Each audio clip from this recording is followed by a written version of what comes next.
At Market Shala, we aim to inspire financial literacy and independence. नमस्कार दोस्तों, मैं हूं सोमनाथ दास और आप देख रहे हैं हमारा YouTube चैनल मार्केट शाला, जहां हम शेयर बाजार, ट्रेडिंग और ग्लोबल इकोनॉमी से जुड़ी महत्वपूर्ण जानकारियों को सरल भाषा में समझने की कोशिश करते हैं। आज के इस वीडियो में हम बात करेंगे निफ्टी फ्यूचर्स के आज के प्राइस एंड एक्शन की और उस प्राइस एंड एक्शन पर किस तरीके से हमारे VCM ट्रेड सेटअप में हमें ट्रेड की अपॉर्चुनिटी मिली और अगर नहीं मिली तो क्या कारण रहे। समझेंगे कि मार्केट में आज कैप अप ओपनिंग क्यों आई और साथ ही चर्चा करेंगे कल के ट्रेडिंग सेशन के लिए कौन से महत्वपूर्ण लेवल्स पर हमें नज़र रखनी चाहिए और किस तरीके से VCM ट्रेड सेटअप के लिए तैयारी करनी चाहिए कल के इंट्राडे ट्रेडिंग की निफ्टी पे। वीडियो शुरू करने से पहले एक छोटी सी बात, यह वीडियो केवल शैक्षिक उद्देश्य से बनाया गया है। यहाँ दी गई जानकारी किसी प्रकार की निवेश या ट्रेडिंग सलाह नहीं है। शेयर बाजार में ट्रेडिंग जोखिम के साथ आती है और इसलिए कोई भी निर्णय लेने से पहले अपनी समझ और अपने वित्तीय सलाहकार से सलाह अवश्य लें। या फिर इसका एक और तरीका है कि अपने आप को इतना कॉम्पिटेंट इनफ बनाएं जिससे कि आप अपने डिसीजन खुद ले पाएं, और उसके लिए बहुत ही आसान तरीका है दोस्तों, मार्केट शाला के साथ जुड़े रहना और सीखते रहना। अब चलते हैं आज के मार्केट एक्शन पर। आज यानी कि 16 अप्रैल 2026 को किस तरीके से VCM ट्रेड सेटअप पर निफ्टी फ्यूचर के इंट्राडे ट्रेडिंग की परफॉर्मेंस देखने को मिली। हमें एक बार फिर से लगभग आज मॉर्निंग में मार्केट ओपन होते ही 360 पॉइंट्स की बड़ी गैप अप ओपनिंग देखने को मिली। इस गैप अप का मुख्य कारण रहा ओवरनाइट ग्लोबल और जियोपॉलिटिकल अपडेट्स, जिनकी वजह से एशियाई बाजारों में भी सकारात्मक माहौल देखने को मिला। हालांकि इस तरीके की gap up opening long term निवेशक जो होते हैं उनके पोर्टफोलियोज के लिए बेहतरीन होती है दोस्तों, कि सुबह सुबह जो है एक ज़बरदस्त बूस्ट जो है उनको अपने पोर्टफोलियोज में देखने को मिलता है। लेकिन इंट्राडे ट्रेडर्स के लिए थोड़ा सा चुनौतीपूर्ण हो जाता है, खास तौर पर उनके लिए जो कि पहले से किसी सेटअप के ऊपर अपने लेवल्स को प्री डिफाइन करके अगले दिन इंट्राडे ट्रेड लेने की कोशिश कर रहे होते हैं। ऐसा ही कुछ हमें भी VCM ट्रेड सेटअप के ऊपर देखने को मिला। हमारे VCM ट्रेड सेटअप के अनुसार आज की ओपनिंग वैक्यूम रेंज के बाहर हुई, जिसकी वजह से रेंज ट्रेड की संभावना शुरू में ही खत्म हो गई। इसके बाद पूरे दिन निफ्टी फ्यूचर ने वैक्यूम रेंज के अपर लेवल को दोबारा रीटेस्ट किया ही नहीं, जिसके चलते ऐसा कोई पोजीशनिंग हमें नहीं मिला जहां से कि हम लॉन्ग साइड का मोमेंटम ट्रेड इनिशिएट कर पाते प्रॉपर रिस्क एंड रिवॉर्ड के साथ। अगर आप 5 मिनट का इंट्राडे चार्ट देखें तो आप पाएंगे कि पूरा दिन मार्केट एक छोटे दायरे में 80 से 90 पॉइंट्स के बीच में घूमता रहा। इस दौरान करीब 24,267 जो कि हमारा रेजिस्टेंस लेवल 1 था, उसके आसपास के स्तर पर लगातार सेलिंग प्रेशर देखने को मिला, जिससे एक चीज़ तो ये प्रूफ होती है कि वो लेवल सचमुच में एक रेजिस्टेंस था और वहाँ पे अगर पॉजिटिव मार्केट को देख करके लॉन्ग साइड का मोमेंटम ट्रेड बिना ट्रेड सेटअप में बिलीव किए लिया जाता तो वहाँ पे टैप हो सकते थे। और पूरे दिन अगर आप देखें कि रेंज अगर 80 से 90 पॉइंट्स की है तो 100 पॉइंट्स का जो है टारगेट निकाल पाना भी मुश्किल है, क्योंकि 100 पॉइंट्स का मिनिमम टारगेट और 50 पॉइंट के स्टॉप लॉस की जब हम बात करते हैं तो कम से कम मार्केट की इंट्राडे मूवमेंट जो है दिए हुए लेवल्स के आसपास से लगभग 200 पॉइंट्स मिनिमम होनी चाहिए, तब जाकर के वो आप 150 पॉइंट का जो पूरा ओवरऑल गेम है, ओवरऑल ट्रेड सेटअप है, यानी कि 50 पॉइंट स्टॉप लॉस और उसके अपोजिट 100 पॉइंट्स का टारगेट आप प्ले कर सकते हैं। लेकिन 24,267 के ऊपर भी कोई भी मजबूत ब्रेकआउट नहीं आया। ऐसे दिन ट्रेड ना मिलना थोड़ा नए ट्रेडर्स के लिए थोड़ा निराशाजनक लग सकता है, लेकिन सच मानिए ये एक ऐसा सेटअप है जो कि आपको गलत ट्रेड में फंसने से भी बचाता है अगर आप डिसिप्लिन्ड हैं, अगर आप पेशेंस के साथ जो है अपने ट्रेड्स ले रहे हैं तो। इसलिए हमेशा हम कहते हैं कि ट्रेडिंग में सबसे महत्वपूर्ण जो है डिसिप्लिन होती है। हर दिन ट्रेड करना ज़रूरी नहीं है, सही सेटअप मिलने पर ही ट्रेड करना ज़्यादा महत्वपूर्ण है। इसी कारण आज का दिन हमारे ट्रेडिंग फ्रेमवर्क में नो ट्रेड डे माना जाएगा। अब बात कर लेते हैं ओवरऑल मार्केट की। अगर हम निफ्टी 50 का स्पॉट इंडेक्स देखें जो कि आपके सामने डेली चार्ट आ रहा है, तो यहाँ पे आज आपको 1.63% की बेहतरीन बढ़त के साथ क्लोजिंग देखने को मिली। सबसे महत्वपूर्ण बात यह है कि इंडेक्स ने 50 डे के एक्सपोनेंशियल मूविंग एवरेज के ऊपर क्लोजिंग दी है, जो कि एक सकारात्मक संकेत माना जाता है दोस्तों। अब फिलहाल 20 day and 50 day moving averages दोनों निफ्टी के लिए एक सपोर्ट की तरह काम करते हुए दिखाई देंगे। इसके अलावा RSI इंडिकेटर को अगर आप देखें तो जो अभी तक 50 के ऊपर बना हुआ था, एक मजबूती को होल्ड किए हुए था, अब वो 55 के ऊपर है, जो कि दर्शाता है कि स्ट्रेंथ जो है मार्केट में, रिलेटिव स्ट्रेंथ जो है मार्केट के अंदर और भी मजबूत हुई है।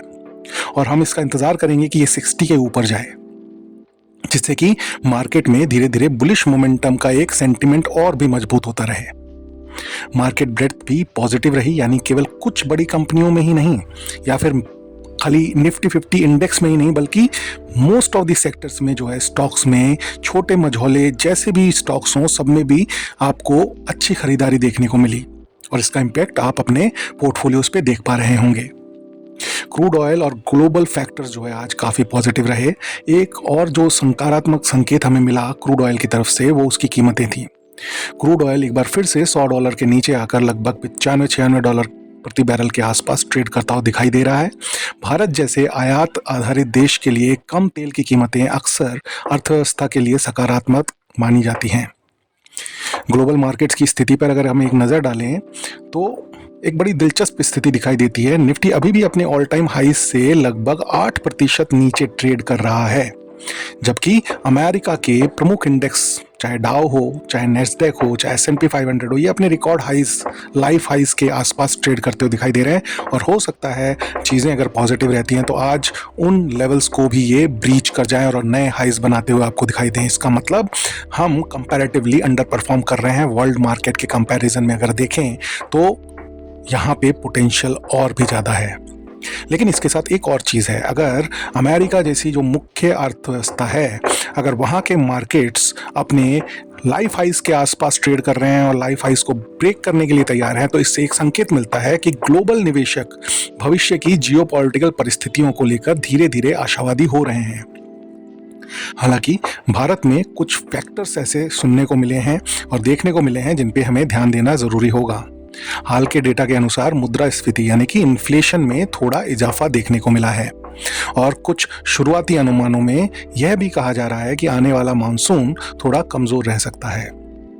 भारत एक कृषि आधारित अर्थव्यवस्था है, पूरी तरीके से नहीं, लेकिन फिर भी हम कृषि पर बहुत ज़्यादा डिपेंड करते हैं। और अगर यहाँ पे मानसून कमज़ोर होता है तो इसका इम्पैक्ट इकोनॉमी में देखने को मिल सकता है दोस्तों। और जो इकोनॉमी में इम्पैक्ट आता है उसका इम्पैक्ट आपको स्टॉक मार्केट्स यानी कि इक्विटी कैपिटल मार्केट्स के अंदर भी रिफ्लेक्ट होता हुआ दिखेगा। इन दोनों फैक्टर्स का असर आने वाले समय में मार्केट की दिशा पर पड़ सकता है। अब बात कर लेते हैं सबसे महत्वपूर्ण सेक्शन इस हमारे एनालिसिस की, और वो है VCM ट्रेड सेटअप पर कल इंट्राडे में किस तरीके से हमें ट्रेड्स को प्लान करना है और कंडीशनली किस तरीके से हमें उन ट्रेड्स को एग्जीक्यूट करना है वेल इन एडवांस, राइट। हमारा पूरा ट्रेडिंग सेटअप एक रूल बेस्ड और डिसिप्लिन्ड अप्रोच के ऊपर आधारित है। इसमें कोशिश रहती है कि एक दिन में मैक्सिमम 2 से ज़्यादा ट्रेड ना लिए जाएं। अगर पहला ट्रेड ही टारगेट हासिल कर लेता है तो बेहतर होता है कि बाकी दिन पूरे दिन कोई ट्रेड के लिए हम ना जाएं।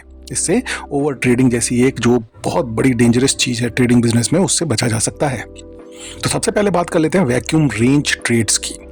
अगले सेशन में निफ्टी फ्यूचर्स की वैक्यूम रेंज होगी 24,242 से 24,099, यानी कि अपर बैंड होगा 24,242 और लोअर बैंड होगा 24,099।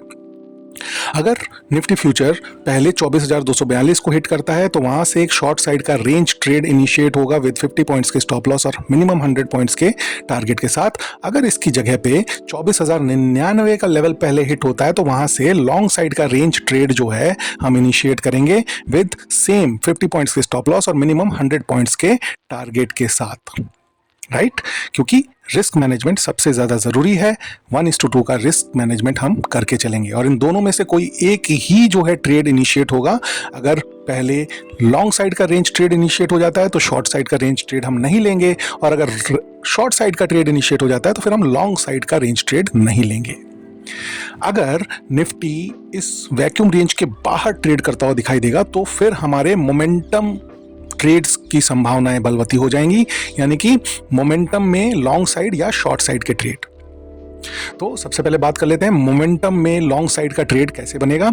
अगर निफ्टी फ्यूचर अपर बैंड यानी कि 24,242 के ऊपर कन्विंसिंगली ट्रेड करता हुआ नजर आता है और प्रॉपर रिस्क एंड रिवॉर्ड के साथ हमें 50 पॉइंट्स के स्टॉप लॉस के साथ मिनिमम 100 पॉइंट्स का टारगेट लेकर के चलना है, ऐसी स्थिति बनती है तो उस केस में हम वहां पे लॉन्ग साइड का मोमेंटम ट्रेड इनिशिएट करेंगे। पहला रेजिस्टेंस हमें देखने को मिलेगा 24,396 पर, अगर ये टूटेगा तो उसके बाद जो है सेकंड रेजिस्टेंस हमें देखने को मिलेगा 24,834 के ऊपर दोस्तों। इसके विपरीत अगर मार्केट 24,099 यानी कि वैक्यूम रेंज का लोअर बैंड इसको तोड़ करके इसके नीचे जो है ट्रेड करता हुआ नजर आता है और प्रॉपर रिस्क एंड रिवॉर्ड के साथ हमें पोजीशनिंग वहां मिलती है जहां पे कि हम 50 पॉइंट्स का स्टॉप लॉस और मिनिमम 100 पॉइंट्स का टारगेट लेकर के चल सकते हैं, तो वहां पे हम जो है एक शॉर्ट साइड का मोमेंटम ट्रेड इनिशिएट करेंगे। इस स्थिति में पहला सपोर्ट हमें देखने को मिलेगा 23,837 के लेवल पर और अगर 23,837 का लेवल टूटता है तो सेकंड सपोर्ट हमें देखने को मिलेगा 23,663 पर। तो ये था हमारा वीसीएम ट्रेड सेटअप जिसको कि कंडीशनल बेस्ड पे आपको कल पहले से वेल डिफाइंड लेवल्स के साथ एग्जीक्यूट करने पर नजर डालनी है। और पूरे ट्रेड सेटअप को समझने के लिए आप जो है हमारे डिस्क्रिप्शन पर टेक्स्ट फॉर्मेट में इसके सारे रूल्स एंड रेगुलेशंस दिए हुए हैं, अकॉर्डिंगली आप उसको फॉलो करेंगे तो आपको कुछ भी कैसी भी स्थिति में मार्केट कल ओपन होता है इंट्राडे में जो है अपना प्राइस एंड एक्शन दिखाता है, हर स्थिति से निपटने के लिए आपके पास पहले से प्री डिफाइंड प्लान रहेगा। This is something which is very much required in intraday trading क्योंकि टाइम नहीं मिलता है। अगर पहले से आपके पास प्री डिफाइंड सेटअप है तो आपको पता है कि किस कंडीशन में आपको क्या करना है, राइट। तो चलिए अब आगे बढ़ते हैं। आज का ट्रेडिंग सेशन हमें एक महत्वपूर्ण सीख देता है। मार्केट में सफलता केवल सही ट्रेड लेने से नहीं आती बल्कि कई बार गलत ट्रेड से बचने से भी आती है दोस्तों। जो ट्रेडर्स अपने नियमों का पालन करते हैं और डिसिप्लिन को बनाए रखते हैं वही लंबे समय तक स्थिर प्रदर्शन कर पाते हैं दोस्तों। अगर आपको ये विश्लेषण उपयोगी लगा हो तो वीडियो को लाइक जरूर करें और ऐसे ही मार्केट अपडेट्स के लिए और ट्रेडिंग बिजनेस को सीखने के लिए मार्केट शाला के साथ जुड़े रहें। मार्क शाला चैनल को जो है सब्सक्राइब करना ना भूलें। अपने लाइक माइंडेड फ्रेंड्स के साथ इसे शेयर भी करें। आप अपने सवाल या विचार कमेंट सेक्शन में भी लिख सकते हैं। धन्यवाद, मिलते हैं अगले वीडियो में। तब तक जुड़े रहिए मार्केट शाला के साथ, सीखते रहिए, बढ़ते रहिए। Do trade, do invest and seek financial freedom with market Shala. Bye bye.